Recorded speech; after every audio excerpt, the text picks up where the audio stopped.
Bueno, buenas tardes a todos, buenas noches ya acá en Argentina, porque sabemos que hay gente de otros países. Yo soy la doctora Davidova, neuróloga del Grupo de Trabajo de Cefaleas de la Sociedad Neurológica Argentina y tengo el gusto de dar inicio a este webinar que, bueno, es maravilloso, un tema súper interesante y que, bueno, sobre todo porque voy a estar presentando a dos grandes amigas mías, colegas que admiro, que son la doctora Silvina Miranda, que asiste en la ciudad de La Plata. Ella es médica neuróloga, miembro del grupo de trabajo de cefaleas, y después tenemos a la doctora Fiorella Martín Bertuzzi, que es comunicadora y creadora de contenido en redes sociales con su cuenta Cefaloca, que la deben conocer. Y no sé, acabo de poner algo que espero que no haya alterado. Puse algo algo que me apareció en la pantalla, le puse así. Bueno, Se ve todo y bien, ¿eh? Está todo bien. Pío es especialista también en neurología y docencia universitaria, es la presidenta de AMICA, algo que realmente fue un gran paso para la gente que sufre cefaleas, que es la Asociación de Migraña y Cefaleas Argentina, y también miembro activo del grupo de trabajo de cefaleas de la Sociedad Neurológica Argentina. Así que bueno, buenas noches a todos y bueno, chicas, cuando quieran arrancar, las escuchamos. Muy bien, bueno, bienvenidos a todos. Gracias por la invitación, gracias al grupo por la confianza depositada en nosotras para hablar, para hacer un viajecito a la neurobiología de la migraña, ¿sí? Para empezar, yo quisiera enfocarnos en quién vamos a hablar, a quién vamos a impactar cuando hablamos de migraña. Y para eso les quiero mostrar un pequeño video.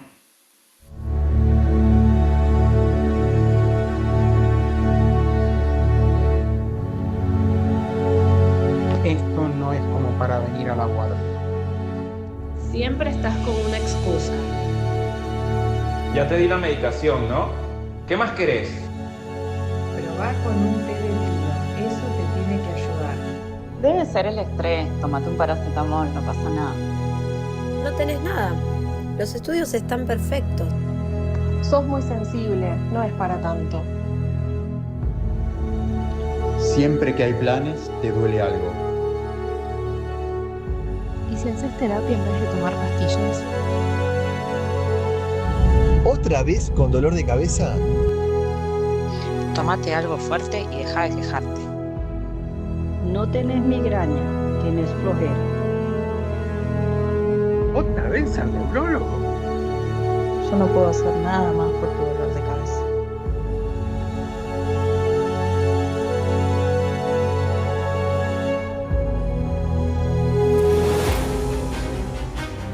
Me interesa saber más sobre lo que estás viviendo. Ser escuchada. Cada paso que das en tu tratamiento es muy importante. Gracias por seguir intentando, incluso cuando es tan difícil.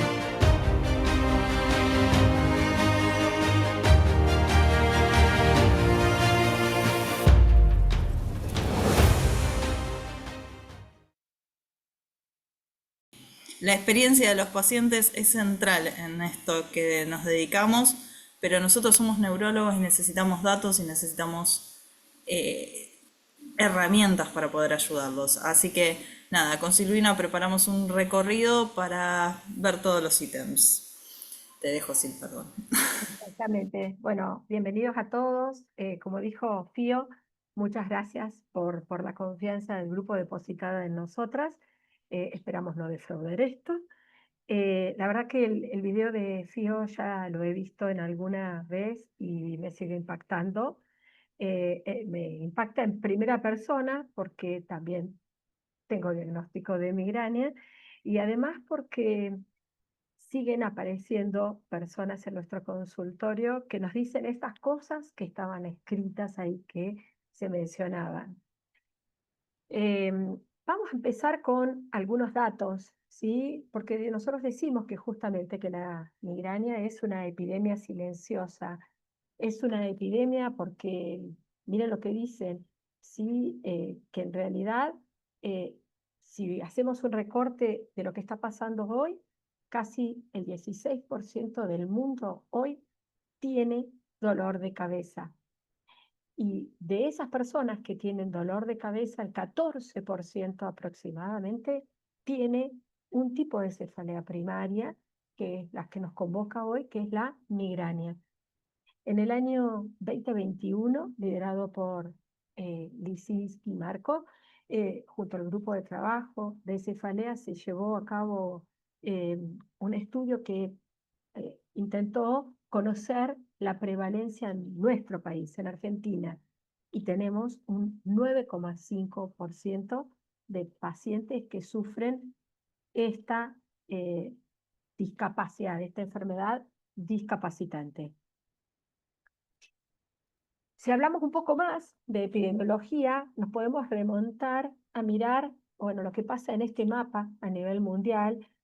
Son datos que nos brinda la Global Burden, ¿sí? Que estudia a nivel local y a nivel regional qué pasa con todas las enfermedades, ¿sí? Del mundo, las más prevalentes, y que nos muestra cuál es la carga. Y dice que la migraña afecta a más de 1.000 millones de personas en todo el mundo. Más o menos eso que decíamos hoy, ¿sí? Un 14,7% de la población mundial tiene este diagnóstico. Es, a su vez, la segunda causa de discapacidad entre las afecciones neurológicas en adultos que van de 20 hasta 59 años. ¿Cómo se mide la discapacidad? Bueno, después vamos a mirar cuando hagamos el diagnóstico, pero básicamente lo que estudia, ¿sí? En esto, la Global Burden Disease, es esos años de vida perdidos por discapacidad. O sea, una persona está como programada, si se quiere, para vivir una determinada cantidad de años, pero va perdiendo esos años por o muertes prematuras o discapacidad. Bueno, eso sumado nos da estos años vividos con discapacidad. En eso es la segunda causa entre todas las afecciones neurológicas de 20 a 59 años. Y es la primera causa en niños y adolescentes que van de 5 a 19 años. Por supuesto, en el mapa pueden ver que la prevalencia no es en todos lados igual, ¿sí? Pero en América tenemos un impacto muy importante. Este es el estudio. Nosotros contábamos con el estudio de 1990 a 2016 y en el 2021 se actualizó un poco. El anterior nos quedó un poco rezagado por el tema de que en realidad solamente se habían contemplado menos cantidad de enfermedades y mucha menos cantidad de países habían participado. En este se cuantificó la pérdida de salud en 371 enfermedades. Y eso se hizo con datos que se fueron recogiendo de 204 países y territorios. ¿Qué vieron? Las medidas de prevalencia, la gravedad, la mortalidad, la morbilidad, y incluyeron por primera vez afecciones también del sistema nervioso periférico. En esto, nosotros lo que se vio es que la migraña, si bien a escala de la mortalidad no tiene ninguna significancia, no nos morimos de migraña, pero sí tiene una muy alta morbilidad. Eso es lo que hacemos referencia con los años de vida perdidos por discapacidad. Y este es el gráfico, ¿sí? El gráfico que les presento nos marca cuál es el lugar que ocupa la migraña en este estudio de la carga global. Es el tercero de toda la lista que vemos ahí de enfermedades. Bueno, el tercer lugar lo ocupa la migraña en la mayoría de todos los lugares del mundo. Es más, incluso en algunos, como el Caribe, por ejemplo, ocupa el segundo lugar, ¿sí? Pero bueno, en la mayoría ocupa el tercer lugar. Todos sabemos más o menos todas las consecuencias neurológicas que dejó el COVID. Miren, está en el puesto 20, ¿sí? Y vieron que las consideramos complejas. Bueno, miren, superamos eso. De ahí la magnitud de lo que estamos hablando, del impacto y de la carga de esta enfermedad. Esto fue aumentando, lamentablemente. O sea, cuando lo comparamos con otros años, lo vemos que va aumentando. Y esto es porque la migraña es una enfermedad progresiva. Podemos pasar de, sin un diagnóstico correcto y sin un tratamiento adecuado, podemos pasar de algo episódico a algo crónico. La migraña afecta sin distinción de razas, de cultura, de lengua, pero tiene una predilección por el sexo femenino, sin lugar a dudas, ¿sí? Y es casi 3/4 partes nos la llevamos adelante las mujeres esa carga. Pero miren en el esquema, en el primer cuadro, que figura dentro del ranking 10, cuando hacemos el top 10 de enfermedades, ¿sí? Que están afectadas. Bueno, la migraña ahí ocupa el tercer lugar, de ahí la importancia de este estudio que les estoy presentando. Ahora, ¿cómo hacemos el diagnóstico de migraña? Bueno, por suerte contamos, ¿sí?, con la clasificación internacional de cefaleas. Ella nos ordena, ¿sí? Nos dice de qué forma la podemos hacer. Tuvimos varias, ¿sí? La última es del 2018, pero ya se está trabajando en la cuarta. Básicamente las dividimos en cefaleas primarias, cefaleas secundarias y neuralgias, algias faciales. Dentro de las cefaleas primarias, ¿sí?, es el cuadro que ven hacia la derecha, está la migraña. La migraña entonces es una enfermedad neurológica en donde ahora el síntoma del dolor de cabeza, ese síntoma doloroso, es la enfermedad en sí misma y no es un síntoma de otra causa subyacente como si se presentaría en las cefaleas secundarias. Ahora, dentro de la migraña no existe una, por supuesto, miren lo complejo que es esto, ¿sí? Existen sus tipos, migraña sin aura, migraña con auras, y dentro de las con auras, las típicas o las atípicas, y ahí encontramos toda la variedad. ¿Qué necesitamos para hacer diagnóstico? Bueno, para hacer diagnóstico de migraña, la clasificación nos dice esto. Las 3 cosas las tenemos que cumplir. Primero, al menos 5 ataques, o sea que sola una vez hayan presentado una crisis como esta, no alcanza para hacer el diagnóstico. En todo caso, lo podríamos poner como probable, pero no con el diagnóstico. Necesitamos al menos 5 ataques que cumplan los siguientes criterios. El ataque de cefalea debe durar desde 4 hasta 72 horas si no tiene un tratamiento o si el tratamiento no fue exitoso. Pero a su vez, se deben agregar 2 o más de las siguientes características. Generalmente es unilateral, es pulsátil, de una intensidad moderada a severa y que se agrava con actividad física. Acá al respecto, cuando uno dice actividad física, ¿qué tipo de actividad física? ¿Una actividad física muy intensa? ¿Tengo que hacer una maratón? No, simplemente agacharse, subir escaleras, ese tipo de actividad física agrava lo que se está presentando. Y tiene que tener por lo menos 1 o más de náuseas y o vómitos o fotofobia, molestia hacia la luz o hacia los sonidos. Esto es la migraña clásica, ¿sí? Ahora vamos a la migraña con aura.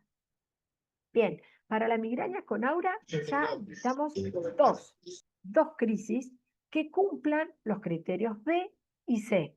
El criterio B es 1 o más de los siguientes síntomas que tienen que ser completamente reversibles. Deben durar, los vamos a ver después, entre 5 minutos y hasta 1 hora.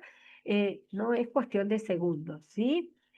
¿Cuáles son esos síntomas? Visuales, entonces pueden ser positivos o negativos, puede haber escotomas, pero pueden presentarse destellos, ese centelleo, ese aspecto de fortificación que se describe.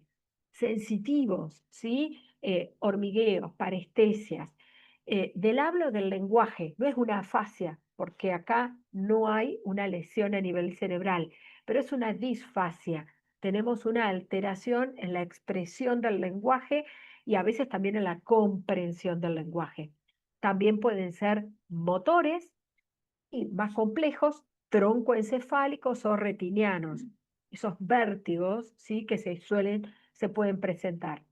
Pero también necesitamos que se cumpla el C, que es al menos 3 de las siguientes características. Que tenga una progresión, ¿sí? Gradual, como les decía al principio, que tiene que durar al menos durante 5 minutos, ¿sí?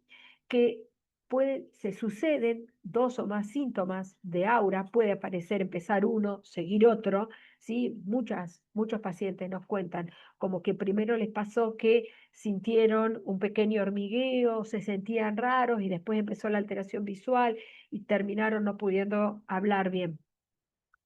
Cada síntoma de 5 minutos a 1 hora.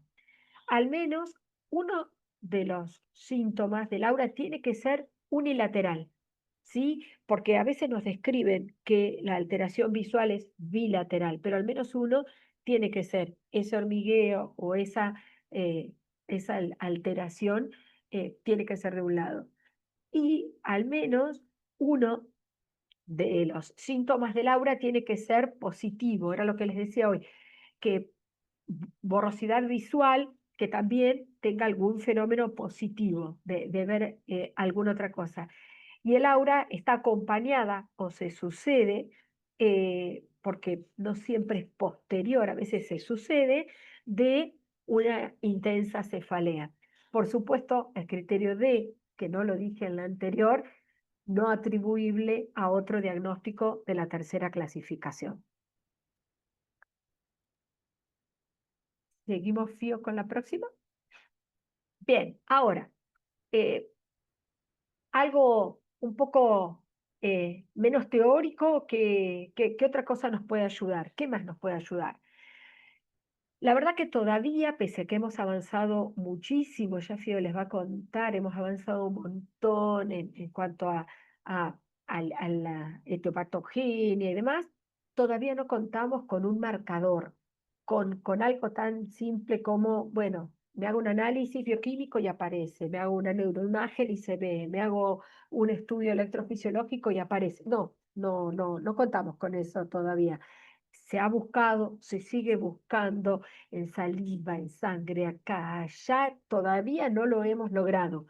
Pero hay algunas pistas que nos pueden ayudar, porque el diagnóstico todavía sigue siendo clínico. Si tienen 10 minutos con el paciente en el consultorio, 9 tienen que ser dedicados exclusivamente al interrogatorio, a la anamnesis, y nos pueden orientar algunas cosas. ¿Cuáles?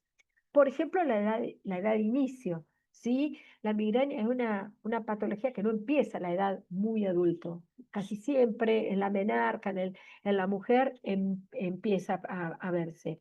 El tiempo de evolución. Algo ictal es más complejo que se presente como una migraña. Fue lentamente creciendo. Primero eran episodios más suaves o menos resistentes al tratamiento y se fue complicando a la medida que iba progresando. Patrón, va y viene, es como cíclico, ¿sí?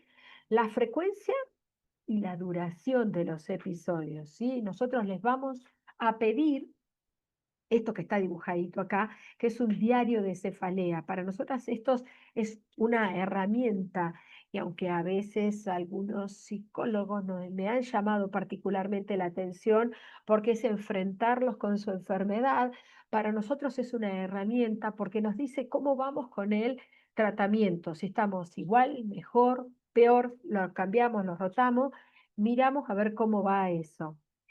Después la localización, como les dije, el diagnóstico generalmente es unilateral, es pulsátil en cuanto a la cualidad. La hora del día generalmente es más matutino, si es más vespertino, impresionaría más una cefalea de tipo tensión pero bueno, ojo que se pueden confundir y pueden estar asociadas, pueden ir juntas.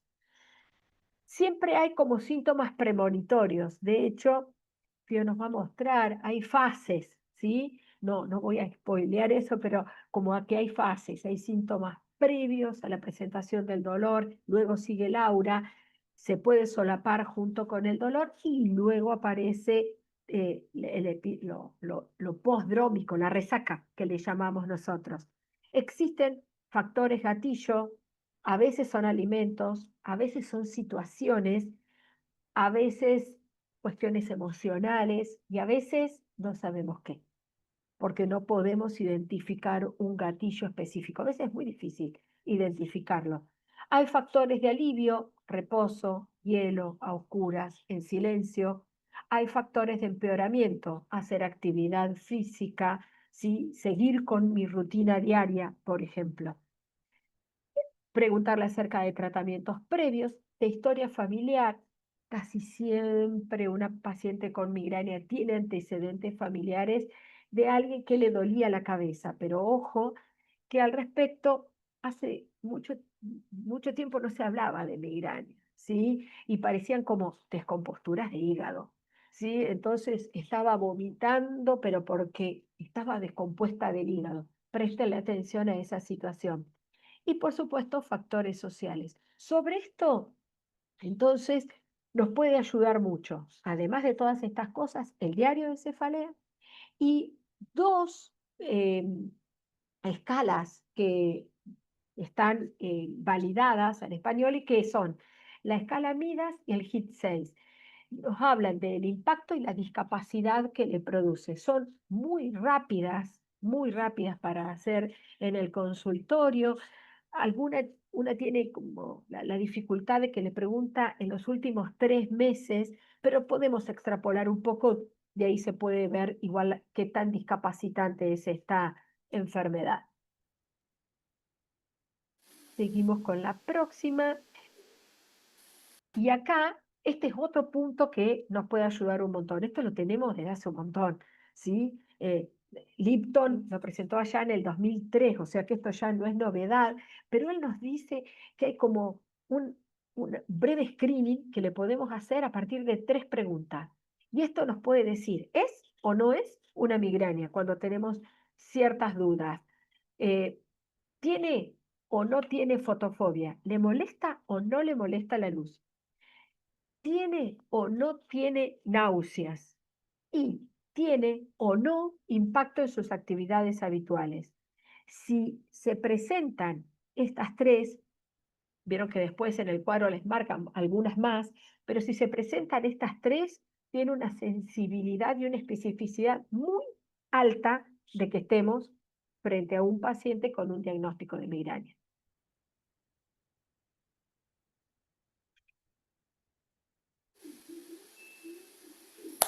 Muy bien.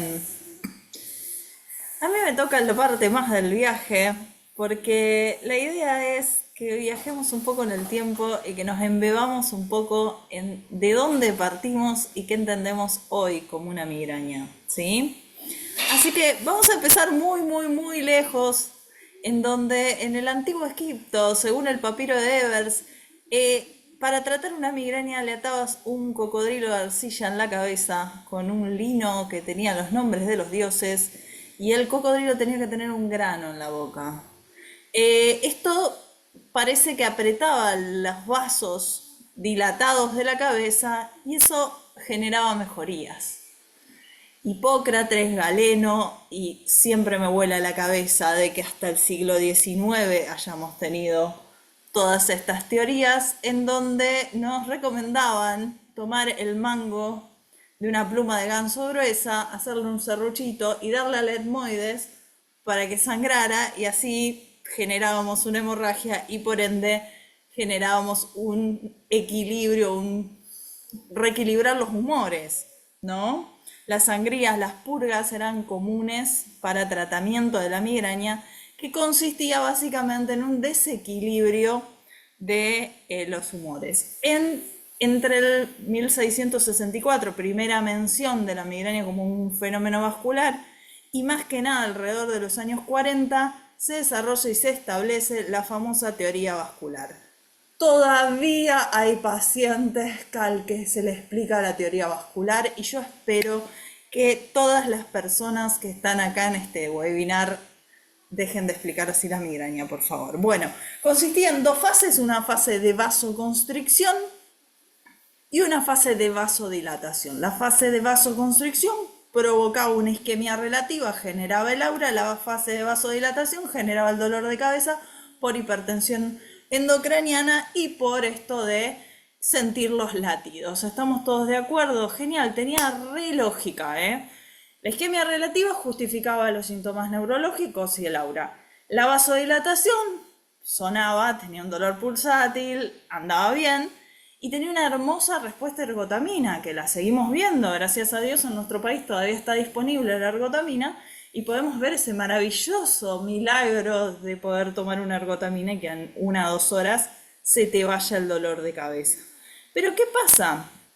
Toda esta teoría que sonaba muy lindo en los papeles, llegados a los 90, 2000, mentira, durante estas teorías teníamos un problema y los demás síntomas, y la fotofobia, la fonofobia, y las náuseas, los vómitos, los mareos, los vértigos, los bostezos.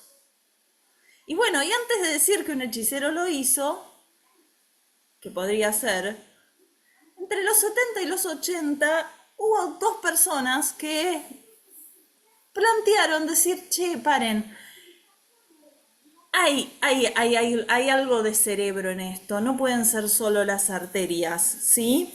Y me gusta mucho la idea de la tormenta neuronal o la tormenta cerebral de Levin, y él postulaba que los trastornos nerviosos funcionales, como puede ser la migraña, la epilepsia y la disritmia, consistían en acumulación de tensión y la descarga posterior en episodios paroxísticos. También suena bastante lógico. Más o menos en 1940, tanto Lashley como Aristides Leao describen una somatotopía, una corticotopía del aura.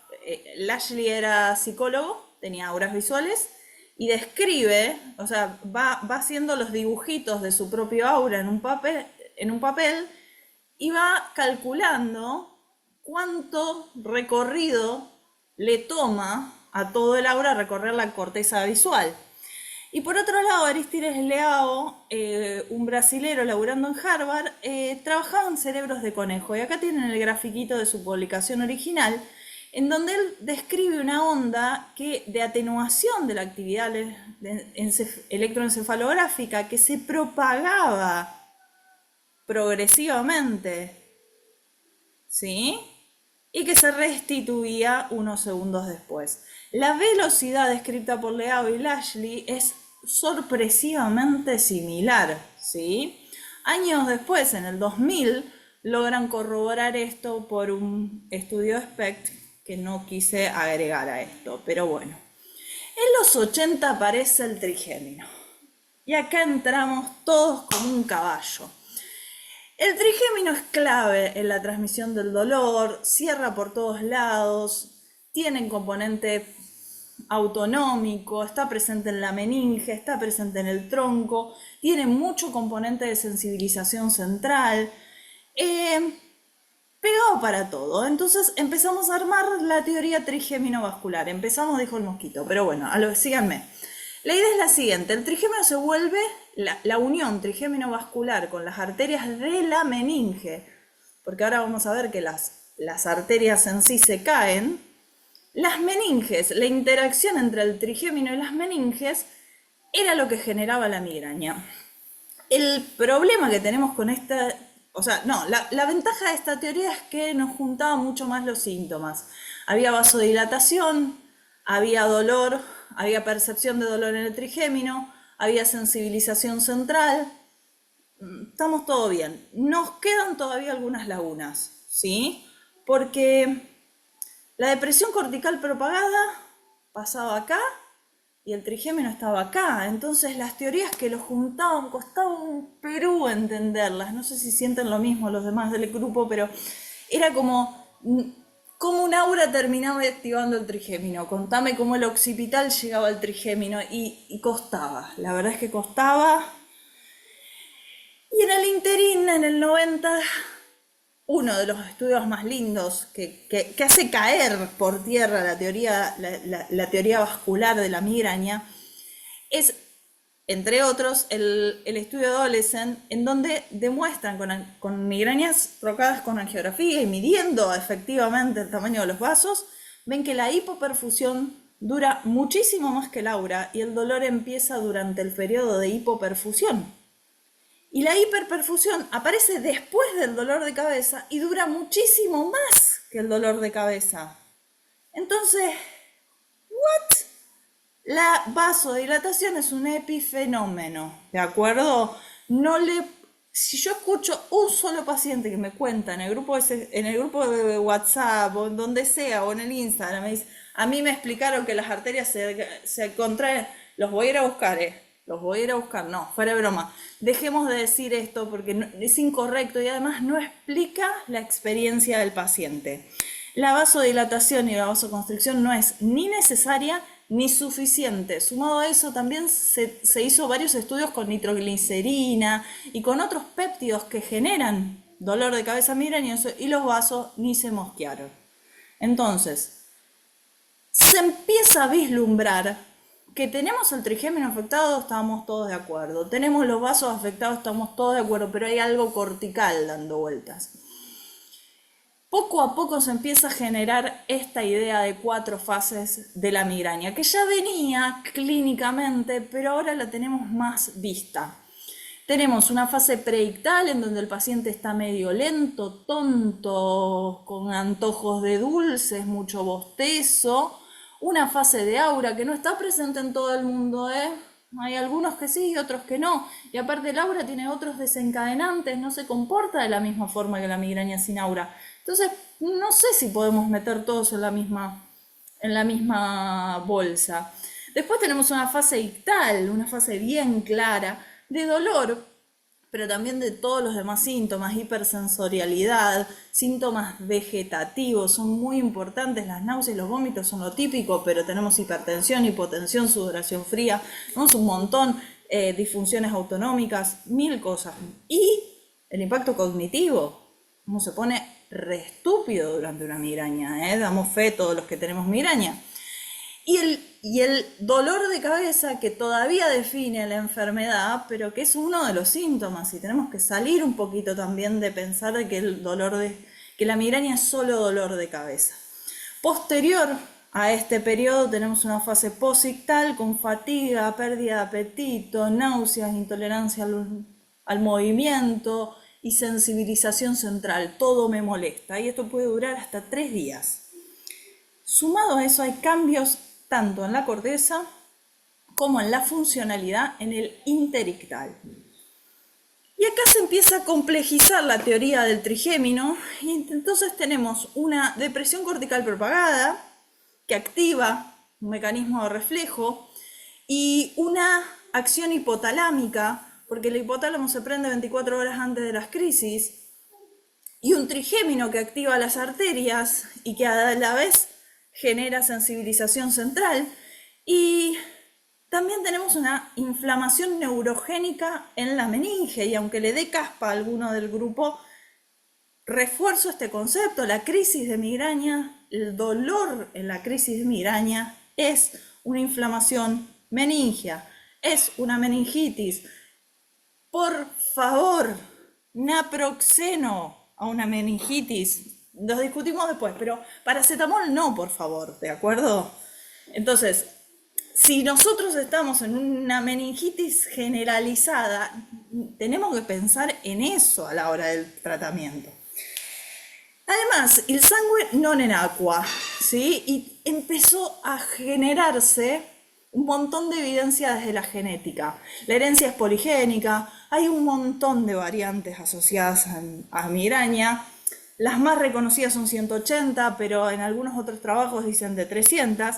¿Y qué codifican esto? Canales de calcio, sodio y potasio, modulación de liberación de neurotransmisores y disfunciones en vasos y en glías, en la vasodilatación y vasoconstricción de vasos de la glía. Entonces tenemos un cerebro hipersensorial, unas sinapsis raras moduladas y una afección neurovascular. Y esto para mí es la joyita y lo que a mí en estos últimos años más me voló la cabeza en migraña. Porque cuando vamos a ver la corteza del migrañoso intercrítico, o sea, entre las crisis, tenemos potenciales evocados visuales aumentados. Fíjense la diferencia de amplitud entre el VEP en episódicos y voluntarios sanos. En los somatosensitivos interictal tenemos menos amplitud, pero cuando estamos dentro de la crisis o en migraña crónica tenemos mayor. Obvio, esto se llama alodinia, ¿no? Percepción de dolor al tacto, estamos todos de acuerdo. Ahora, lo más interesante para mí de los potenciales somatosensitivos, y es algo que como migrañoso te lo sentís y como migrañoso como médico lo escuchás, es que el paciente pierde su habituación. Es decir, yo tengo el pelo atado durante toda la tarde y para la tarde ese pelo atado me está molestando. Me pongo unos aros pesados y poco a poco ese trigémino no se acostumbra al estímulo, no se habitúa al estímulo, sino que lo potencia y se sensibiliza. Y por último, este estudio que Marco Lisicki lo lleva en la billetera, siempre me da risa que lo dice así, hay evidencia real de inflamación desde un aura, desde la corteza, que se extiende a la meninge e incluso a la médula ósea del cráneo. Entonces, estamos hablando de una inflamación dentro de un episodio de migraña que excede una neuroinflamación local, esparcida y así nomás, sino que realmente hablamos de una patología que puede generar la discapacidad que en la clínica vemos. Ya tenemos los datos científicos, no podemos seguir tratando a los pacientes como arterias que se contraen y se dilatan. Entonces, ¿es un trastorno episódico de cefaleas severas? No, muchachos. Es un trastorno crónico de origen genético del procesamiento sensorial con manifestación episódica y principalmente con cefaleas severas, pero tiene un montón de otros síntomas. ¿Se lo explican así al paciente? No, pregunté. Guacha soy. Bueno, ¿qué hacemos con esta gente? Quedó claro, me parece, pero espero que les haya gustado el cuentito, por lo menos. Pero quiero que quede fuerte ese concepto, ¿sí?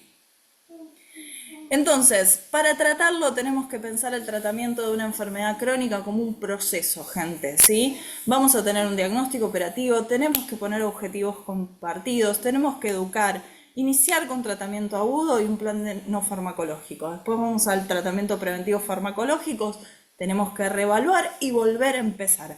Y esto es un proceso.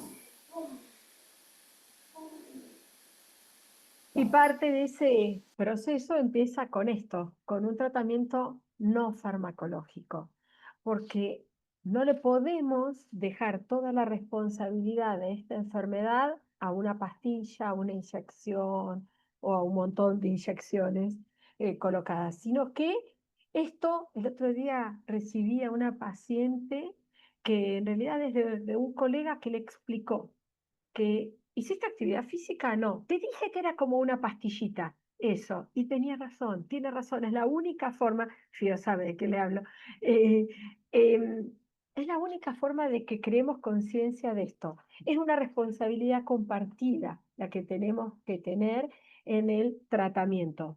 Vamos a empezar por lo no farmacológico. ¿Por qué? Porque no siempre todos los tratamientos se toleran bien. ¿Sí? Existen pacientes que son resistentes a uno más fármacos y hay algunos que parece que son a todos y ahí se llamarían refractarios.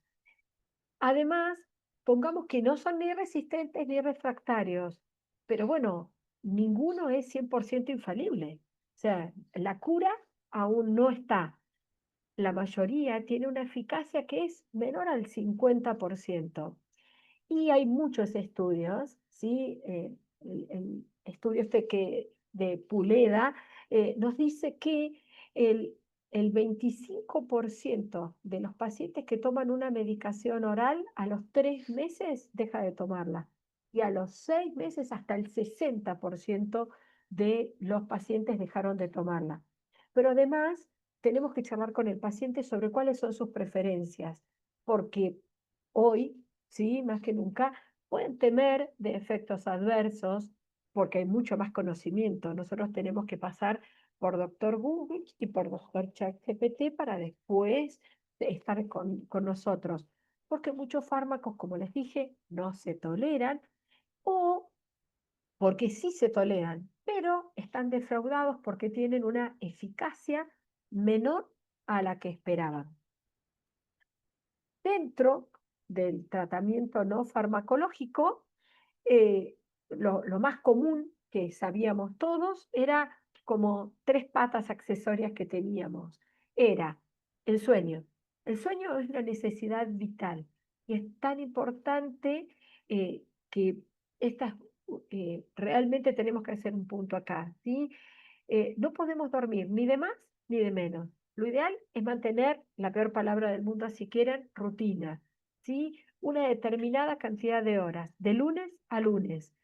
Si sábado, domingo o un feriado duermen de más, les puede gatillar dolor. Pero también si duermen menos. Entonces, una determinada cantidad y, por supuesto, calidad de sueño. Evitar ayunos. Yo sé que hay dietas, sí, muy difundidas, sí, en las que pasan largas horas sin consumir. Para nosotros son veneno, ¿sí? Necesitamos cada 3, 4 horas consumir algo. Nadie les dice que se consuman grandes cantidades, ni que no sea saludable, al contrario, una muy buena hidratación y actividad física regular, preferentemente aeróbica. ¿Cuáles son las ventajas de estas? Bueno, obviamente no tiene ningún efecto adverso, ¿sí? Son útiles tanto solas como junto al tratamiento farmacológico y es una opción para aquellos pacientes que no lo toleran, que no desean fármacos o que momentáneamente no los pueden tomar. Ejemplo, embarazo.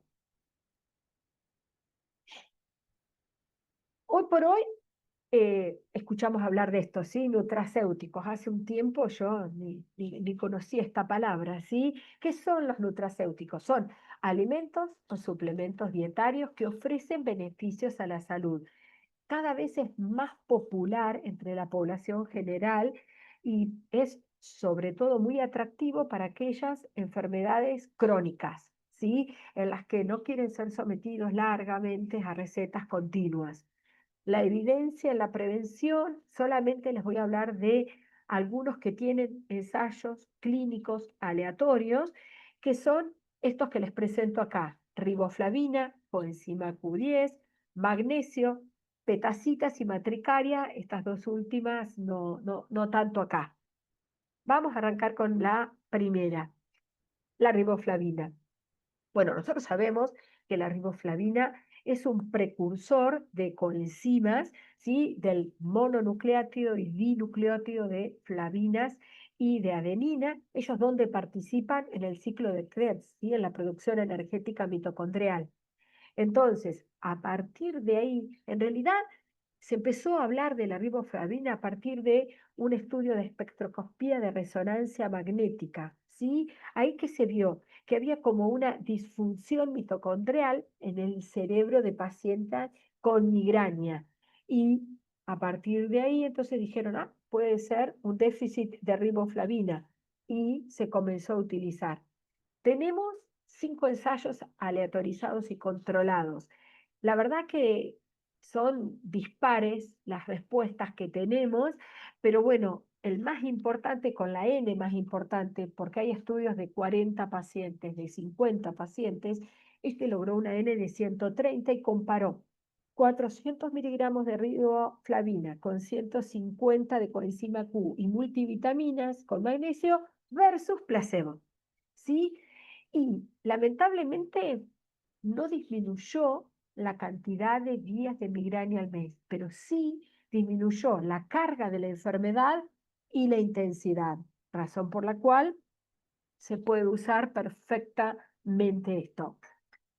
Bien, magnesio. Este creo que es como el más popular últimamente porque hace todo bien.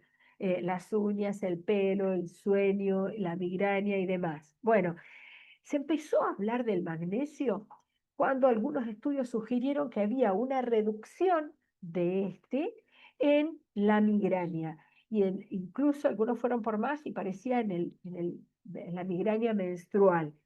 ¿Qué pasa? Que claro, el magnesio inhibe la expresión del glutamato a través de la unión de receptores. Entonces, es decir, si tenemos poco magnesio, no nos inhibe el glutamato, entonces tenemos una hiperexcitación cortical, cerebral. Entonces, a partir de ahí, se empezaron a usar el magnesio. Hay 5 ensayos aleatorizados controlados que fueron variando las dosis, desde 360 a 600 miligramos. De nuevo, tenemos como una medio variado el tema, porque hay un grupo de 44 adultos que respondió espectacularmente, pero un grupo de 50 niños no respondió. Entonces es como raro esto. El tema es que cuando pusieron en un ensayo con 69 pacientes controlados con placebo en dosis de 360 y de 600 versus el placebo, sí, no todos demostraron una reducción significativa, pero suponen que es por la N, por la baja cantidad de pacientes que tenían estos estudios. El tercero, la coenzima Q10. Nuevamente tiene un rol en la cadena transportadora mitocondrial y también en el metabolismo energético. Solo un estudio controlado aleatorio a la fecha, de nuevo pocos pacientes, 42 pacientes, se estudió placebo versus coenzima Q10 en una dosis de 300 miligramos y sí, este redujo la frecuencia de los ataques respecto al placebo y a su vez fue el más tolerado de todos. Así que nos da el ok. De hecho, en el embarazo ponemos, ¿sí? Q10 ayudamos con esto. Nos vamos a las dos un poco más controvertidas al respecto. Feverview o extracto de matricaria, ¿sí? Hay un ensayo controlado, Diner lo hizo hace bastante, en el 2005, 170 pacientes con migraña y demostró una buena tolerabilidad general y que redujo los ataques de migraña. Fueron variando las dosis y la dosis efectiva es de 6,25 miligramos. Baja calidad de la evidencia, sí, pero parece ser efectivo. Y el último, este sí que es controvertido, las petacitas, ¿sí? El extracto de esta raíz herbaria ha demostrado cierta eficacia en la prevención de migraña. En Estados Unidos, en Canadá, se usan, ¿sí? Me sorprendió el año pasado cuando fui a la Academia Americana y lo daban, pero lo tienen requete contracontrolado. ¿Por qué? Porque se usa en forma de una tableta y puede inducir sobreuso y eso da toxicidad hepática. Hay 2 estudios, uno lo hizo Diner y el otro Lipton. Lipton comparó la efectividad de la petacita con 50 y con 75 miligramos, siendo esta última dosis la que demostró mayor significancia. Y Diner ya lo había hecho previamente con 100 miligramos de dosis diaria y también había tenido un buen resultado. Parece ser eficaz, pero preocupa sobre todo la seguridad. No puede recomendarse como un tratamiento preventivo porque tendríamos que tener una vigilancia muy estricta, muy estricta. Bien, y después, ¿qué otra cosa? ¿Sí? Además de los nutracéuticos. Bueno, técnicas comportamentales, técnicas de relajación. ¿Cuál es el objetivo? ¿Por qué enviamos a alguien a hacer terapia cognitivo-conductual? ¿por qué le sugerimos que haga acupuntura o que haga algo, yoga, pilates, alguna de estas actividades? El objetivo es enseñar a los pacientes a afrontar mejor los síntomas e identificar cuál es el posible desencadenante del dolor de cabeza. O sea, básicamente el autoconocimiento, ¿sí? Y el manejo del estrés. Se habla de relajación muscular progresiva, de entrenamiento y de meditación. ¿Y qué pasa con la acupuntura? Bien, con la acupuntura los resultados son muy conflictivos. ¿Por qué? Porque ustedes saben que la acupuntura es válida según la cantidad de agujas, según el tipo de aguja y según la orientación de la aguja. Bien, parece que ensayos que que controlaron la acupuntura verdadera, pero la acupuntura simulada versus el tratamiento estándar, dieron el mismo resultado.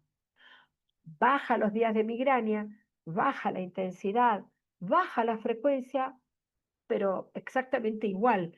O sea que parece que el efecto biológico de la acupuntura y como que no dependería de la posición de la aguja que tanto nos dicen los médicos orientales, ¿sí?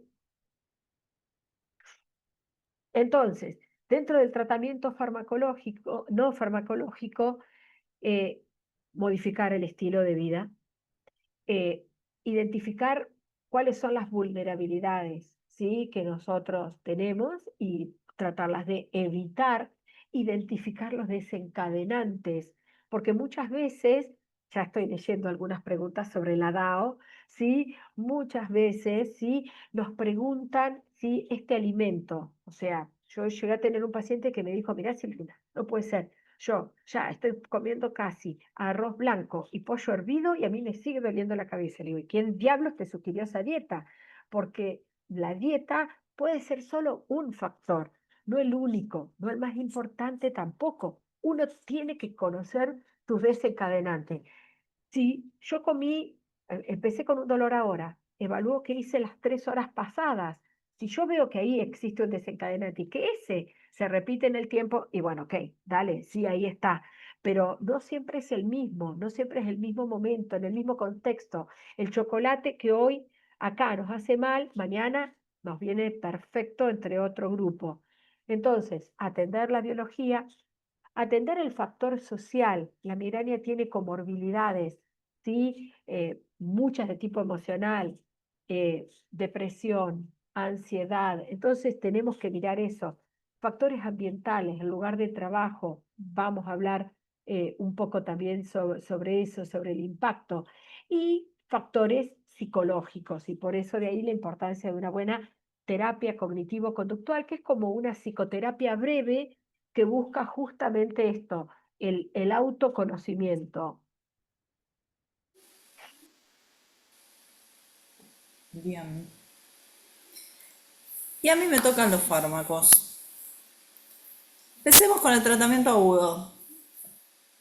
Todos, posta, todos. Es un tratamiento que es el único tratamiento necesario en infrecuentes, pongámosle, el único tratamiento farmacológico, porque todo lo que dijo Silvina va.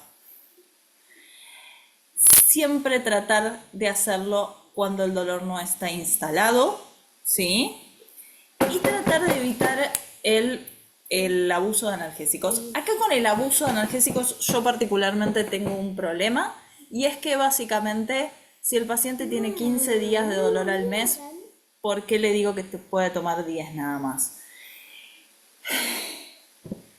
Entramos en conflicto, siempre entramos en conflicto, ¿sí? Y además, ojo con todos tenemos un mes malo.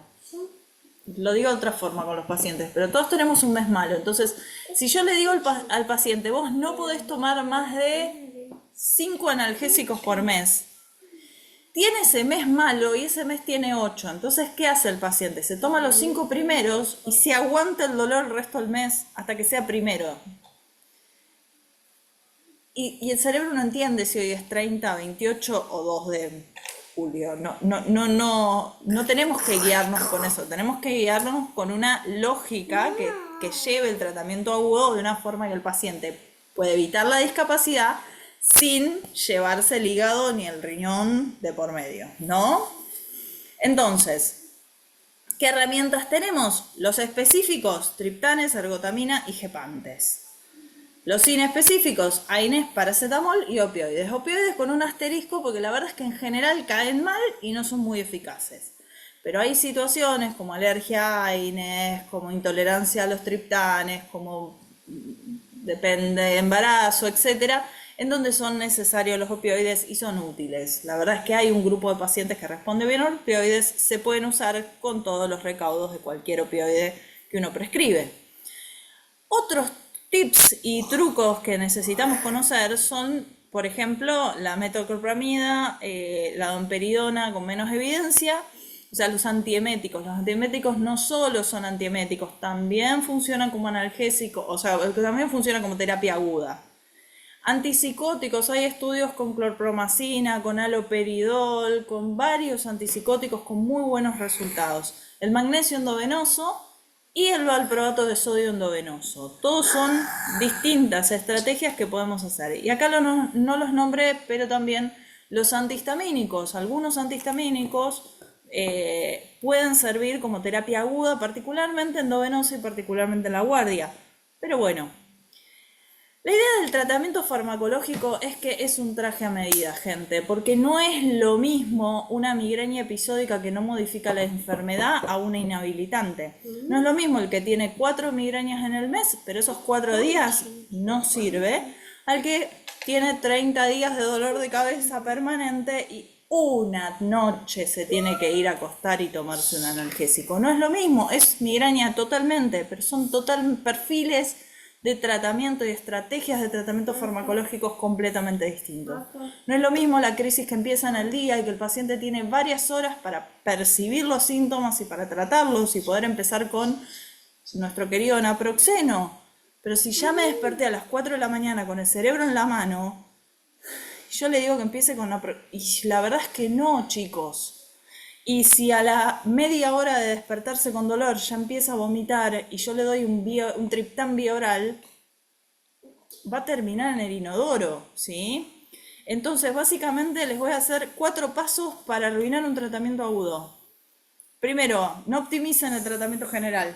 Inicien preventivos cuando sea necesario, no adviertan el sobreuso de analgésicos y no considerar lo no farmacológico. Lo segundo, ignoren las experiencias previas. Ignórenlas, no consideren las comorbilidades, es el primero que se les ocurra, ¿sí? Desestimen síntomas asociados, esto que les digo, que el etriptán termine en el inodoro, no pasa nada. Y tratar todos iguales, tener como el manual estricto de lo que es. Elegir mal la medicación, ¿sí? Cambiarle, por ejemplo, darle algo muy tranqui para las crisis nocturnas o no darle bola cuando te dice de que le fue mal con tal o cual medicación. Y, por ejemplo, bajar de ergotamina a naproxeno porque es mala la ergotamina. Usar la vía inadecuada. Por supuesto, por favor, denle vía oral a los vómitos en lugar de sublinguales. Díganles que esperen hasta que no den más. Y díganle que tomen media. Y que no la repitan. Por favor, que no repitan. ¿Sí? Quiero que, por favor, se tomen esto con humor y de verdad, todo esto que les digo, lo veo todos los días en consultorio. ¿Sí? Estas indicaciones las estamos dando mal. ¿De acuerdo? Así que hagamos una mea culpa y empecemos a cambiar un poco nuestra actitud para los analgésicos. ¿Sí? Y dejemos de demonizarlos porque son herramientas fundamentales. Y hemos visto muchos pacientes cronificados porque tomaban 3 ergotaminas en un mes y se las retiraron. Y ahora en vez de 3 días con dolor de cabeza en el mes, tienen 9, porque cada migraña les dura 3 días. Entonces terminamos haciendo macana por miedo a un fármaco. Seamos sinceros, seamos prudentes. Bien, muchachos, todos estos son el menú de opciones para el tratamiento preventivo, ¿sí? Los que están con asterisco están indicados en la migraña crónica, todos los demás en episódica. Topiramato, amitriptilina, erenumab, fremanezumab, Galca y Epti no están en el país. Atogepant son los únicos que están, perdón, infatotoxina botulínica, que está el asterisco y no lo había salteado, y la toxina botulínica son los que están en migraña crónica. Un dato de color, la migraña crónica, yo sé que todos ustedes dicen 15 días o más. Empecemos a pensarla desde los 8 días, 2 veces por semana con migraña, y ya las escalas de discapacidad se empiezan a parecer mucho más a los 15 ya con los 8. Entonces empecemos a cortar la llegada al tratamiento y demos prevención, perdámosle el miedo. Y te da miedo, no sé qué, el paciente no entiende, explíquenle que las dosis son bajas, explíquenle que la idea es normalizar esta corteza hipersensible y este cerebro que quiere escaparse a una cueva oscura, ¿sí? Entonces lo que tenemos que hacer es tratar de mejorar. ¿Cuándo iniciar? 4 días más con dolor o crisis incapacitante. Si el paciente tiene 2 días que falta el trabajo y no hay con qué darle, y ustedes ya llegaron a la escala superior del analgésico, está haciendo más o menos un farmacológico o no lo puede hacer, ojo con esto también, porque no torturen gente porque no puede salir a correr, iniciamos prevención. ¿Con qué? De ideal, lo más efectivo, ¿sí? Anti-CGRP, toxina botulínica, topiramato. Empecemos con lo más efectivo. No podemos lo más integral. Duerme mal, anda medio depre, le ponemos amitriptilina. Bueno, tiene la presión alta, le pongo propanolol. Y si no, lo que haya. ¿De acuerdo? Lo que tengamos disponible. Y sí, no es tan fácil conseguir que la prepaga te cubra el monoclonal. Bueno, lo que haya. Pero es importante que lo hagamos. ¿Cuándo controlamos en episódica? En 2 meses. ¿Sí? Porque esto es muy común de que todos queremos que el paciente en 2 meses, santo remedio. Y en realidad en 2-3 meses te diría. En crónica le damos más tiempo, que corra un poco más el preventivo, antes de cambiarlo. ¿Y hasta cuándo? Hasta que logre la meta de 4 o menos días con dolor, que tenga una discapacidad mínima y que pueda gestionar su vida con un analgésico en el bolsillo, sabiendo qué cosas le van a dar dolor y qué no, o lo que dé, ¿sí? En la mayoría de los fármacos no tenemos límite. Yo sé que hay gente que nunca vio esa publicidad y en este webinar y me da mucha vergüenza.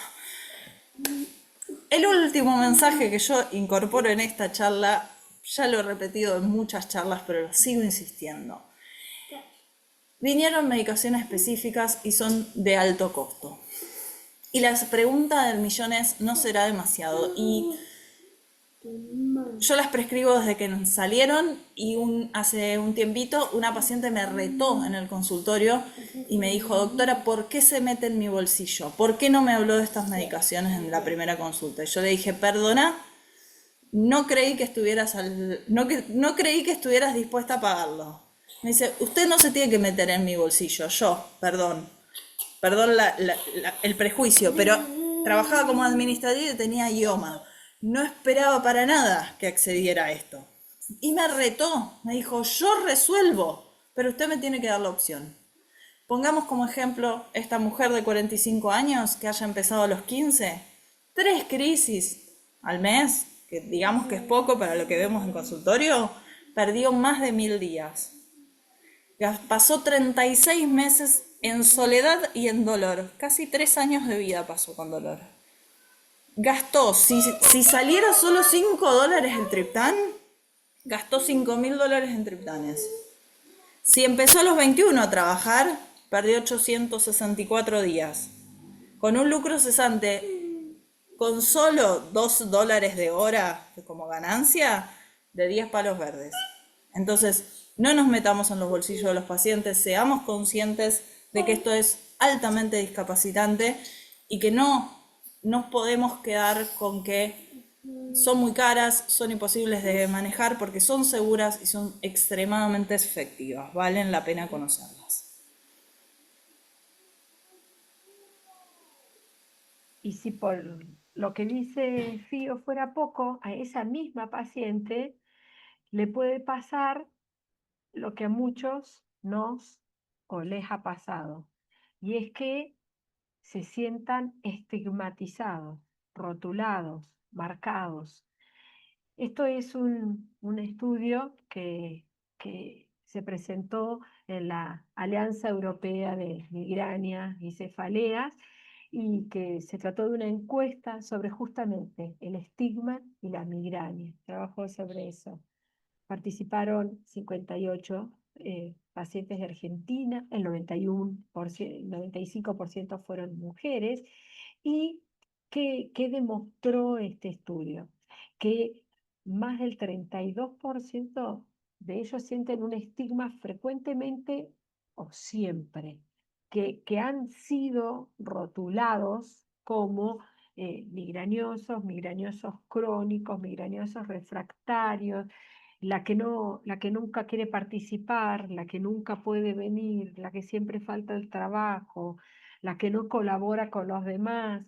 Eh, Complejo todo esto, porque el estigma no se limita a veces al trabajo, sino también al círculo social, al círculo familiar, y lo más complejo, creo yo, es a cómo lo ven los profesionales de la salud, cómo lo vemos nosotros. Y realmente la mayoría, o sea, de todos estos colores que vemos ahí, de todo esto, miren qué complejo es que el impacto más negativo, ¿sí? Es en los profesionales que no logran identificar eh, la terrible enfermedad por la que están pasando estos pacientes.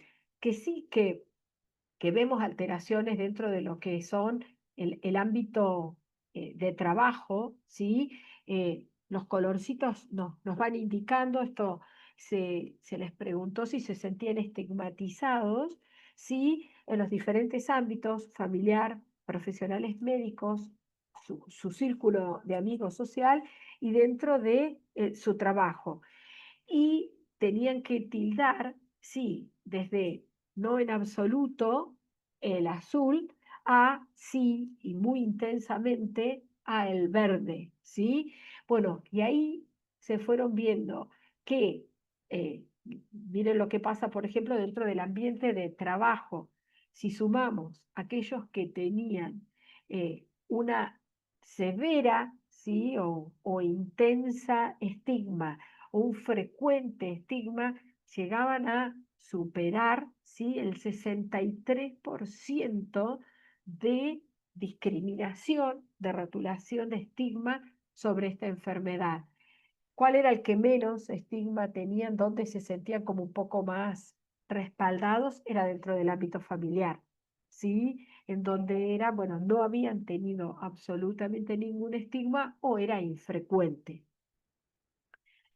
Y en esto, acerca del tipo de estigmas que sufren los pacientes, tenemos que hablar de que la mayoría se sienten culpables, sienten como que tienen la culpa de padecer esta enfermedad, ¿sí? ¿Qué hice mal yo para padecer esto? Otros se sienten excluidos, ¿sí? Sienten que están siendo excluidos. También se sienten culpables hasta de las limitaciones físicas que presentan. También de que se sienten incómodos, ¿sí? Al no poder realizar alguna u otra tarea. Se sienten avergonzados y muchos se sienten que no los miran, no los pueden ni siquiera mirar o los miran de una forma muy cruel. ¿Qué nos dice esto?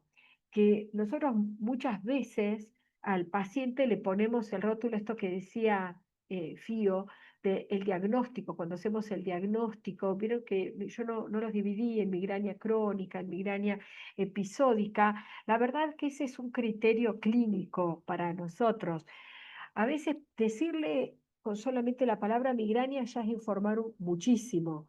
Ponerle el rótulo episódica, crónica, resistente, refractaria y demás, lo hace mucho más estigmatizante. Y para algunos pacientes sienten como distintas cosas.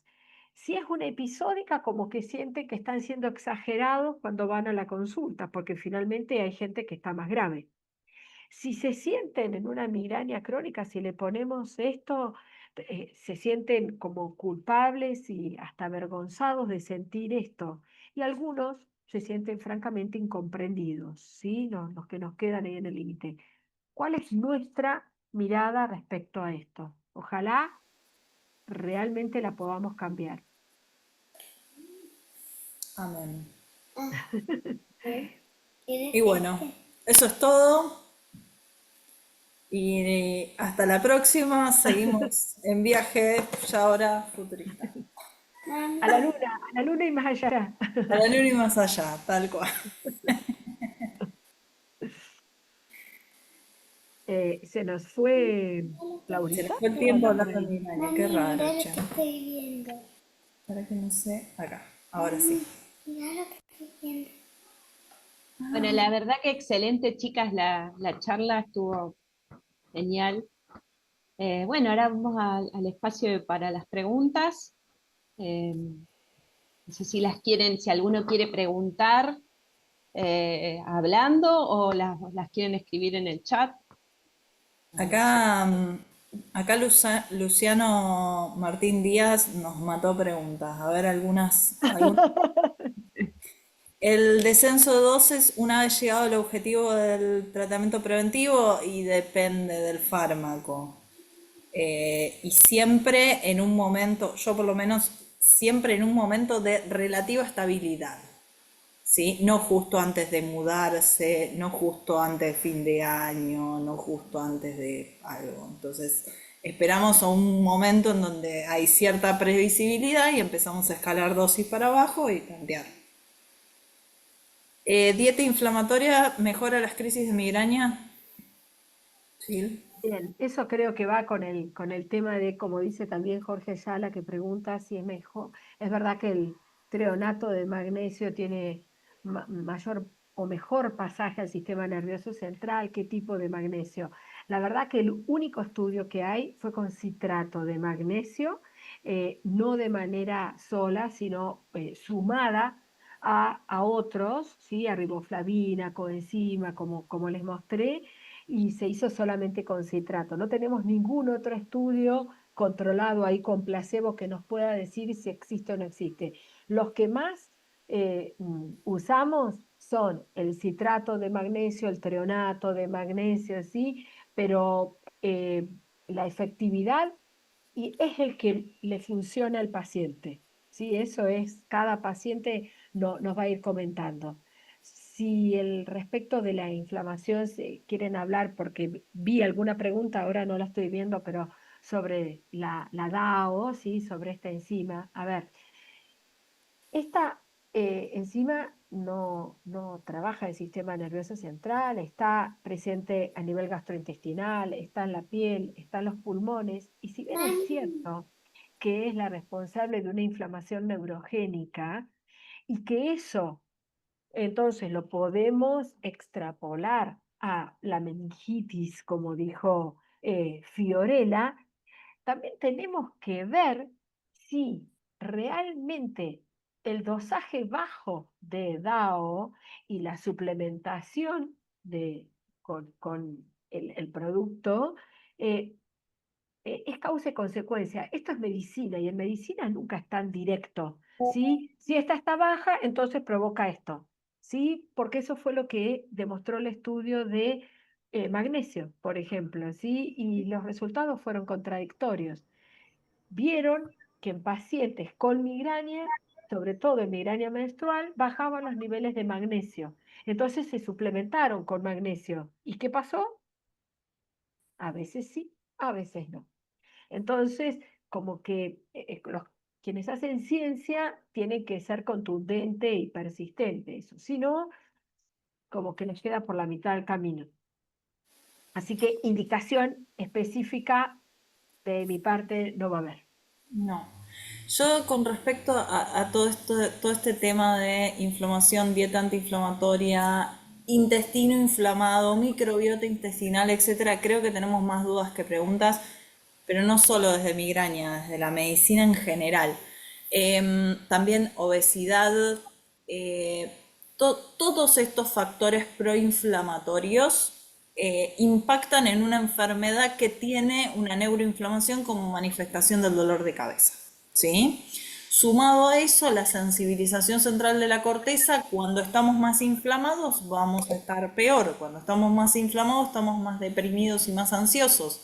Eso también va a impactar en esta corticalidad. De hecho, el CGRP en pacientes con síntomas depresivos está mucho más alto que pacientes con la misma cantidad de migrañas que no tienen síntomas depresivos. Entonces, creo que estamos en la punta del iceberg de entender, de empezar a vislumbrar qué es la migraña. Y una cosa importante de que probablemente la migraña sea una bolsa de gatos con varias cosas adentro, ¿sí? Con varios fenómenos o epifenómenos adentro que tengan características biológicas un poquito distintas y que con esto de la medicina de precisión vayamos afinando el lápiz. Hoy en día tenemos el dolor de cabeza como principal síntoma, pero confío de que, digamos, que los demás síntomas, la mejor caracterización de los demás síntomas nos van a llevar a mejores resultados en tratamiento y en prevención. Mi percepción personal o mi interpretación personal de todo lo que es inflamación intestinal es el equivalente a tener una muela mal, a tener la disfunción de ATM. Son facilitadores y sensibilizadores del dolor. Del mismo modo que yo les dije que si te atás el pelo y sos migrañoso, a la tarde te duele la cabeza, si te atraes el pelo fuerte, si tenés la panza hinchada todo el día, tarde o temprano vas a activar la sensibilización central del dolor. Entonces, mi percepción es que todo el tema intestinal hay que tratarlo por el tema intestinal, viene bien a la migraña, pero no apuntemos a la migraña como que se va a salvar por la dieta, porque no es la experiencia que tenemos. Tal cual, como todas las comorbilidades que fue nombrando Fío, tenemos que tratar a las dos, tenemos que tratar a la migraña y tenemos que tratar a la depresión. Si tratamos solo una o si identificamos, bueno, esa depresión es la causa de la migraña, eso no es cierto. Una persona puede tener 2 o 3 cosas y si bien los médicos intentamos ser unicistas, créanme que para nosotros es como más fácil, ¿sí? Intentar hacer que todo tenga una sola explicación, pero a veces no pasa eso, ¿sí? La mayoría de las veces no pasa eso. Claro, sería pero genial, pero no pasa eso. Entonces, por eso empezamos a tratar varias cosas. Una cosa importante que vi ahí, importante, el Botox es tratamiento preventivo, no sirve como agudo.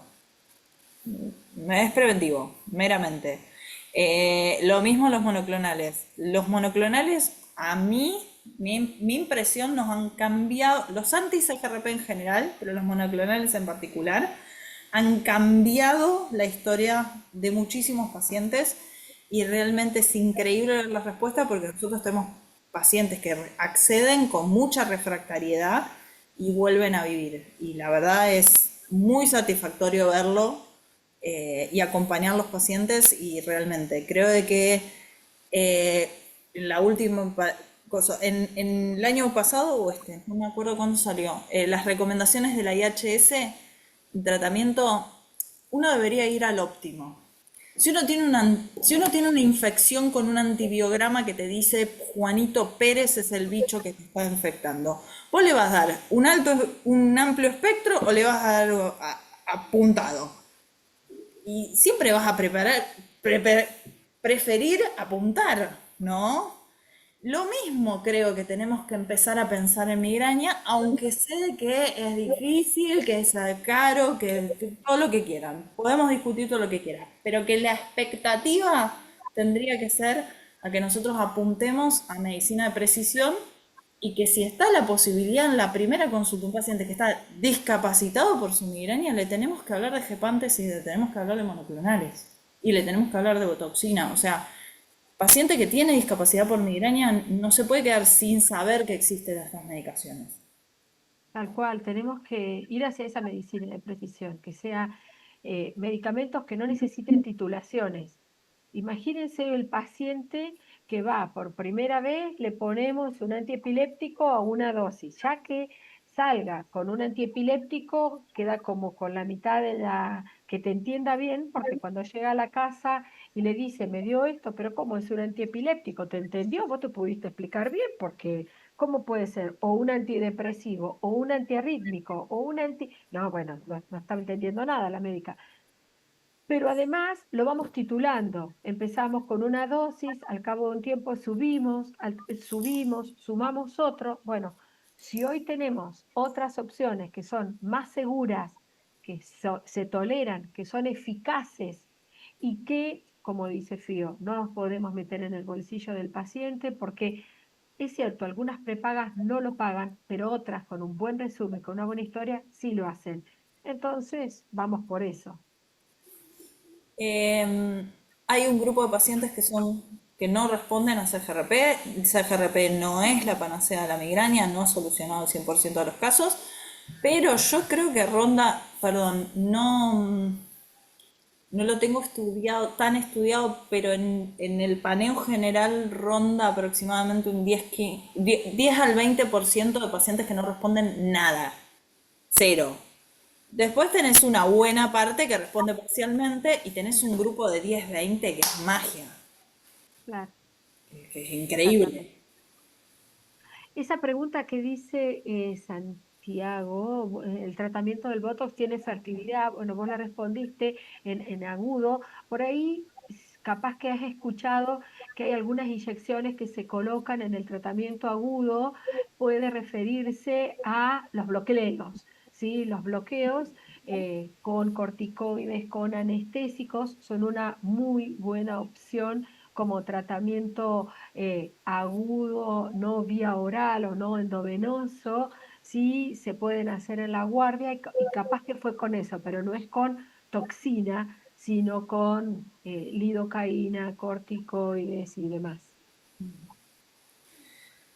El uso concomitante con otros biológicos, supongo que es la pregunta con lupus.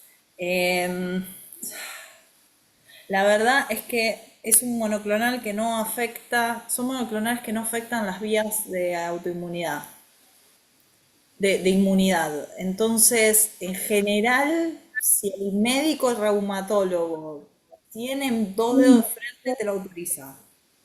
Hay algún que otro que se me ha puesto medio no, ni a palo, otro biológico no, es demasiado riesgoso y bueno, gracias a Dios ahora tenemos los gepantes y escapamos. Y vamos uno y uno, mesturando, dijera mi abuela. Ojo con Rimejepan y lupus. Ojo que el Rimejepan estamos viendo Sí, síndrome de Raynaud, Raynaud. fenómeno de Raynaud. Estamos viendo síndrome de Raynaud con Rimejepan. Y con los Sí, monoclones también, sí, pero también es más común con suerte. Rimejepan. Y Sí. alergias, nos puede contar la doctora eh, Laura Tres en un Davidó, mes. que ha presentado alguna erupción y demás que Sí, también se pueden presentar. sí. Em, Ahora que no hay fluoricina, ¿usan otros similares? No, mandamos a fabricar la fluoricina. Al menos yo soy de la ciudad de La Plata y la mandamos a hacer a las farmacias. Si tiene, si ha funcionado, porque en algunas migrañas de tipo vestibular, o, en migrañas en niños se usa un montón y se puede mandar a hacer. Eh, Otro similar a la fluoricina, no he encontrado, no sé. Sí. Yo tuve un par con sinaricina al principio cuando Sí, empezaba, pero sí, no sí, me convenció nunca. no, pero bueno. Fatiga relacionada. Esto es un fenómeno que lo he visto con los monoclonales, insisto, es solo experiencias empíricas, no tengo nada de bibliografía atrás. Con los anti-CGRP el paciente cambia de patrón de dolor, también pasa con Botox. Cambia el patrón de dolor, es como que como bloquea parte del dolor, por ahí el paciente no tiene la manifestación del dolor, pero está más fatigado, medio nauseoso, medio fotofóbico, como si fuera migraña sin dolor. hacen como un fenómeno así, por eso les digo que GRP está buenísimo, es una parte del ovillo, es buenísimo, pero hay un componente cortical que no lo toca, o que no lo modifica tanto. Lo mismo pasa con las auras, no necesariamente se van con el CGRP. Claro, yo a veces me pregunto respecto de eso, si esa fatiga no se debe a que nosotros cortamos el dolor y adelantamos el pósdromo. También. ¿Sí? Vieron que el pósdromo, lo que queda después de la etapa dolorosa, se caracteriza por ese enlentecimiento y pueden tener fatiga. Capaz que abortamos el dolor y por eso nos presenta esto, adelantamos esto, y por eso lo relacionan como secundario al Rimegepant, y en realidad es que adelantamos la fase. Tal cual. Última pregunta que nos salteamos es migraña en gestantes. Tremendo tema. Yo me estoy manejando un poquito más suelta con sumatriptán a partir de un estudio retrospectivo en Noruega o algún país nórdico que estudió 5.000 embarazadas y vio que la tasa de complicaciones era similar a las migrañosas que no habían tomado sumatriptán. Es un estudio retrospectivo, las pacientes lo tomaron porque ya fue, no me importa nada, me tomo el sumatriptán, o porque no sabían que estaban embarazadas, entonces son la mayoría de primer trimestre, no sabemos qué pasa en el segundo o tercer trimestre, pero nos da bastante grados de seguridad y la mayoría de las crisis son en el primer trimestre, entonces a falta de pans buenas son tortas, y la verdad es que al lado de dar un opioide creo de que tenemos suficiente seguridad con el suma. Pero es criterio de expertos y no zafo una auditoría, no puedo.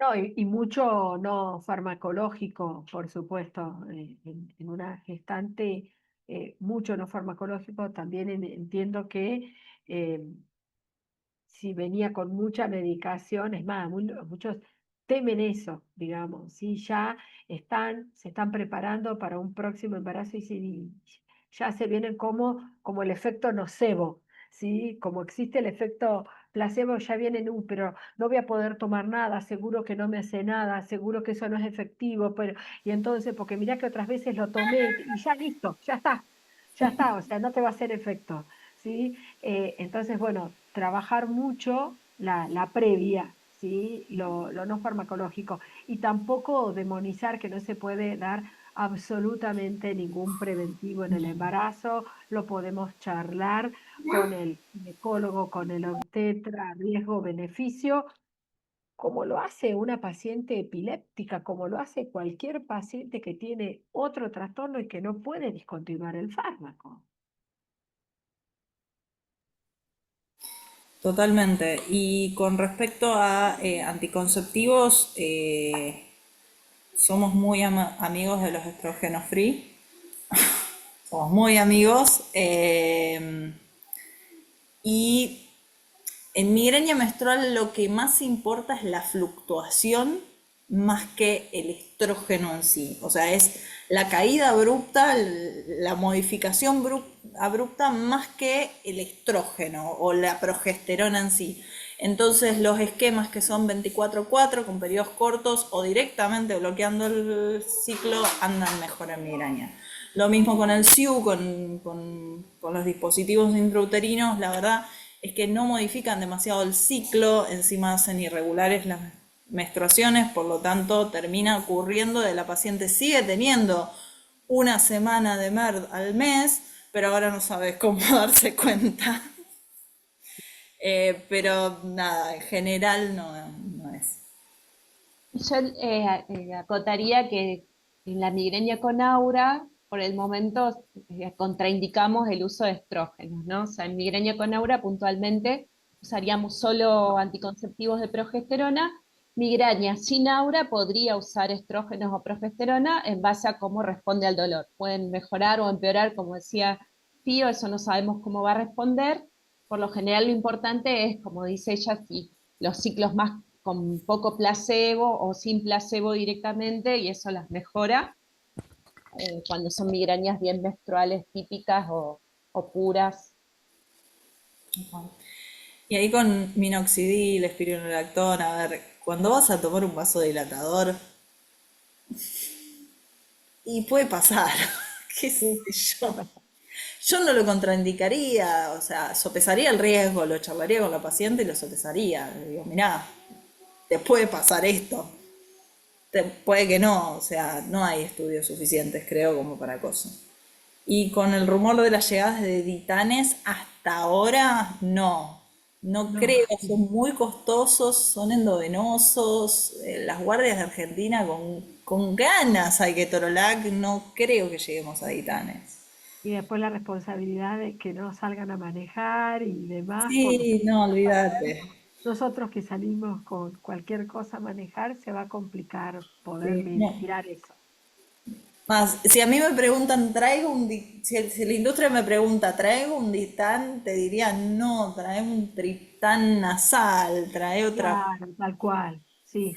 Sí, yo creo que nos falta un triptán nasal. Para mí en Argentina nos falta un triptán nasal. Algo rápido, así no acuden a las guardias en donde por ahí... Para mí eso es la herramienta que le falta a Argentina, pero estamos Porque muy tenemos bien, estamos muy bien para Sí, estamos espectaculares. para la De región verdad, en migraña estamos bárbaros, de pero verdad que no nos podemos quejar, tenemos un amplio, una gran cantidad, 2 monoclonales, 2 gepantes, la toxina, o sea, tenemos mucha medicación preventiva para episódica, para crónica, tenemos un montón.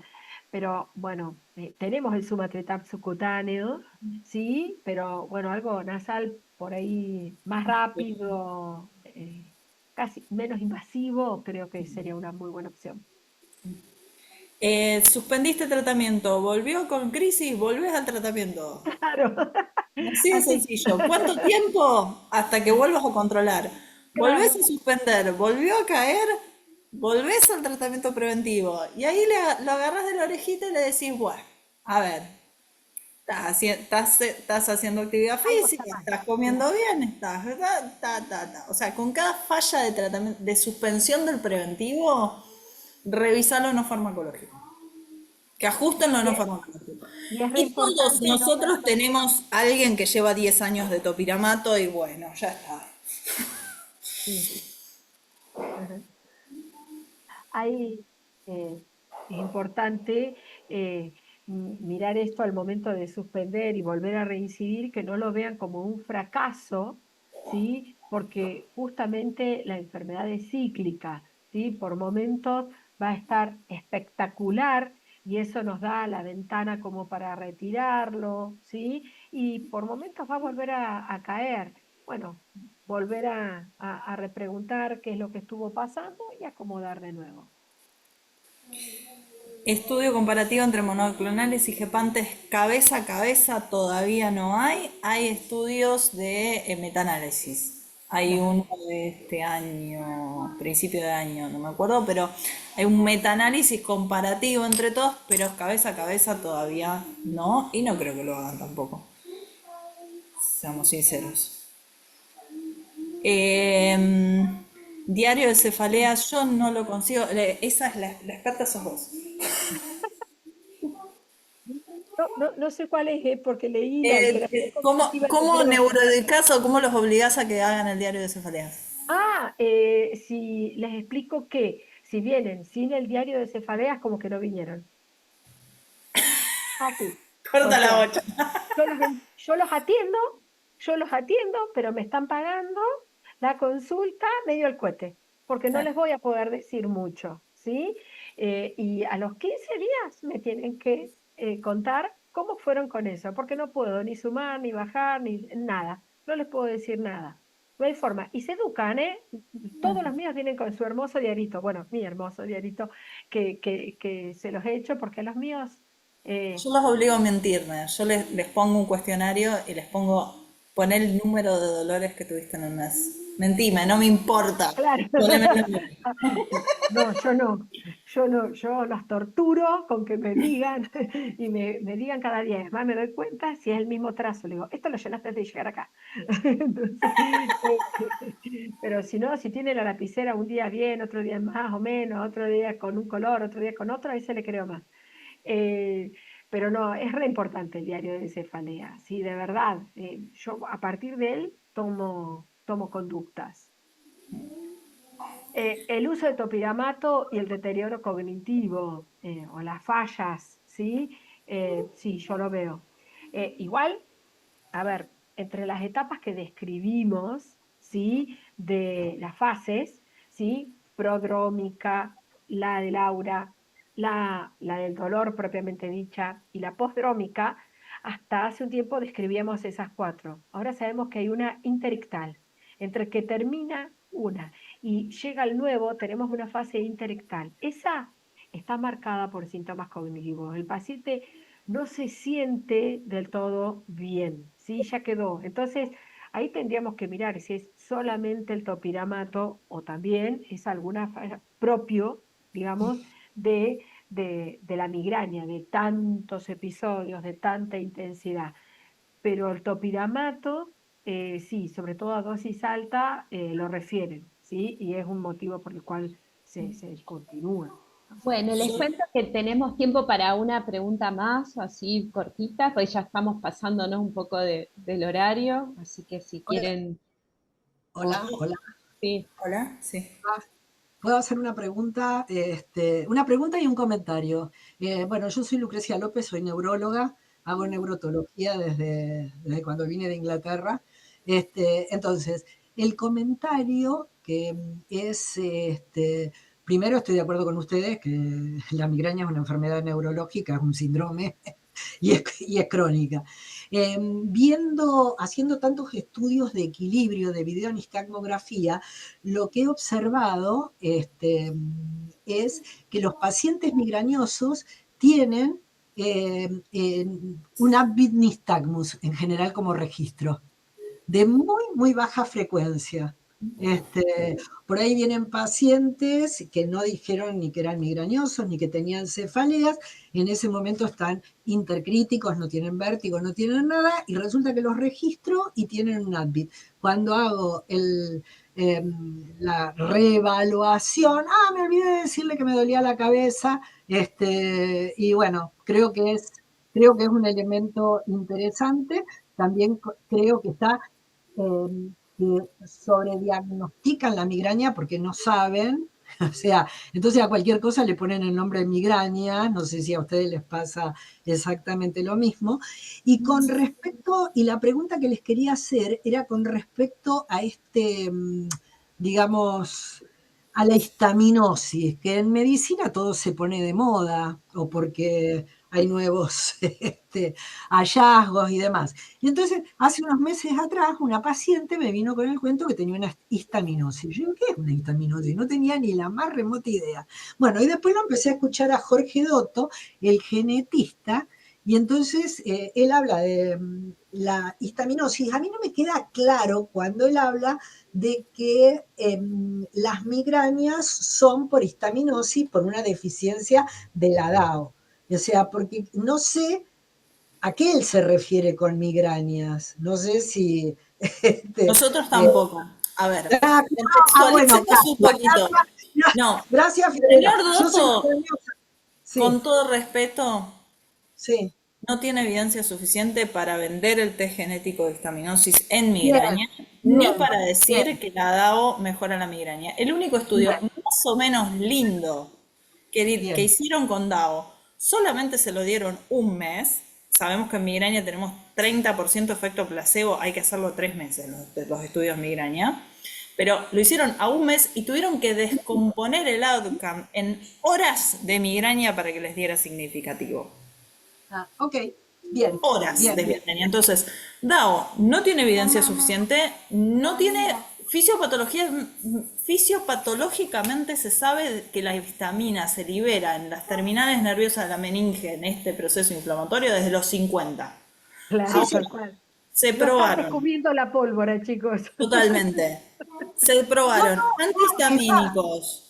Se inyectó histamina y más o menos el 50% de las personas que se les inyecta histamina generan migraña, por lo tanto no es ni siquiera uno de los factores biológicos que provoca migrañas en modelos humanos.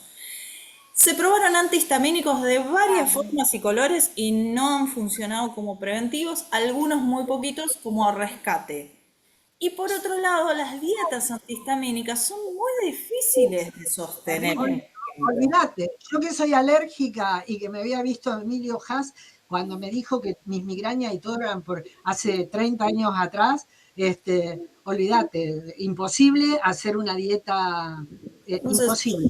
Yo la verdad es que yo sé que suena re marketinero hacerte un análisis de sangre, que te dé algo y sos... no, sí. Sí, buscando el marcador, pero no, Sí, no lo tenemos. buscando la cura mágica. No, bueno, con no me esto ganan. Creo todavía que no me convencieron. buscando engordar los bolsillos. Como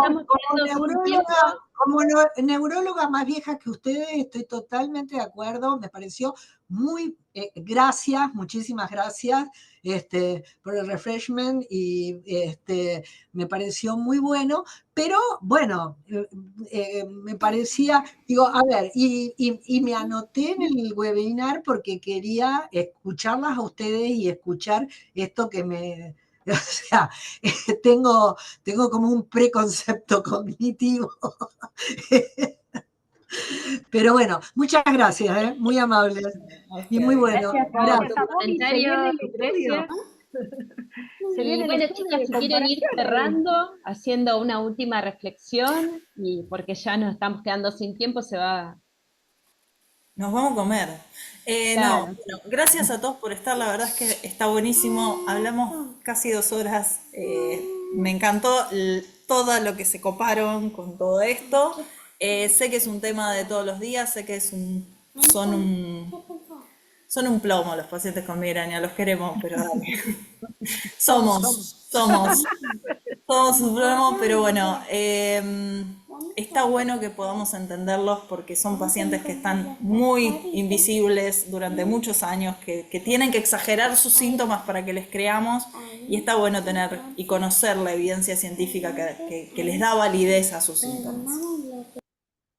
De mi lado también, muchas gracias, reiterarle las gracias a todos por haber estado, a Fío, muchas gracias por bueno, compartir este espacio con ella, fue una ayuda impresionante. La presentación se la mandó directamente, así que impecable eso. Y bueno, yo me quedo con la reflexión, me parece que fue la última filmina que presentamos. La migraña no es invisible, es invisibilizada. Ojalá esto sirva para que empecemos a verla como lo que es. Bueno, muy bien. Muchísimas gracias a todos por conectarse. Y bueno, los esperamos en el próximo webinar de la sociedad, que se van a seguir haciendo porque realmente yo creo que nos enriquecen a todos. Y bueno, muchas gracias, chicas, excelente realmente. Y bueno, gracias a todos. Gracias. Hasta luego. Chau, chau.